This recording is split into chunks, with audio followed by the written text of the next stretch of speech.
Kidwai legal associate में आपका स्वागत है। आज हम बात करेंगे मकान मालिक और किराएदार। जिस प्रकार से किराएदार और मकान मालिक में विवाद बड़े लंबे समय से चल रहा है, लेकिन अब केंद्र सरकार ने एक नया कानून बना दिया है किराएदार और मकान मालिक के बीच में। इसे नया किराएदार एक्ट 2021 कहा जाता है। आपको बता दूं, अगर कोई मकान मालिक या किराएदार किराए पे अगर कोई घर देता है मकान मालिक किसी किराएदार को, तो उसके मानक भी तय कर दिए गए हैं और जो मालिक है उस मकान का उसके भी मानक तय कर दिए गए हैं। अगर मैं आपको सबसे पहले बताऊंगा कि क्या क्या मानक हैं किराएदार के, और पहले मैं आपको बता दूंगा, अगर कोई घर मकान मालिक किराए पे देता है तो उसको 2 माह तक का एडवांस ले सकता है वो। यही अगर वाणिज्य है या फिर कोई कॉमर्शियल बिल्डिंग है या घर है तो उसके लिए 6 महीने तक का किराया ले सकता है मकान मालिक।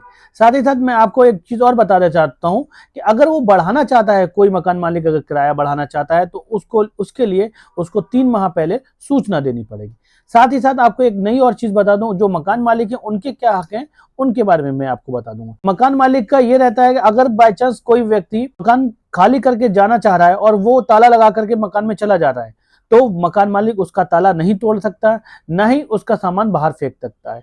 साथ ही साथ मैं आपको एक और चीज बता दूं कि मकान मालिक जिस कंडीशन में अपना मकान देगा उस कंडीशन में ही मकान को रखना होगा। अदरवाइज अगर कोई तोड़फोड़ या फिर नया निर्माण करना होगा तो आपको परमिशन लेनी पड़ेगी मकान मालिक से। मकान खाली करना चाह रहे हैं तो आपको 1 माह पहले नोटिस देना पड़ेगा या सूचना देनी पड़ेगी कि हम मकान खाली करना चाह रहे हैं।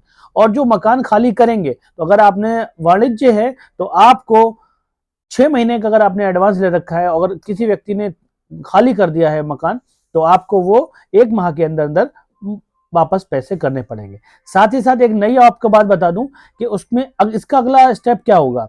बाई चांस कोई किराएदार है और किराया नहीं दे रहा है, 1 माह नहीं दिया, दूसरे माह भी नहीं दिया, तो केंद्र सरकार के जो नया किराया अधिनियम 2021 है उसके तहत आपको डबल किराया आपको देना पड़ेगा, यानी कि 2 गुना आपका किराया हो जाएगा। साथ ही साथ अगर बाई चांस 2 महीने और 3 महीना गुजर जाता है तो आपको डबल 4 गुना आपको किराया देना पड़ेगा। अगर आप किराया नहीं देते हैं तो वो देना ही पड़ेगा, अन्यथा आपके खिलाफ मुकदमा दर्ज हो जाएगा। साथ ही साथ आपको एक दोनों ही किराएदार और मकान मालिक के बीच एक ऐसा गठबंधन जिसे कहते हैं एग्रीमेंट होना अनिवार्य है। उसमें समय सीमा कितनी रहेगी, वृद्धि कितनी होगी किराए की, और कितने समय तक आप रहेंगे, ये सारी सूचनाएं आपको उसमें एग्रीमेंट में लिखना होंगी।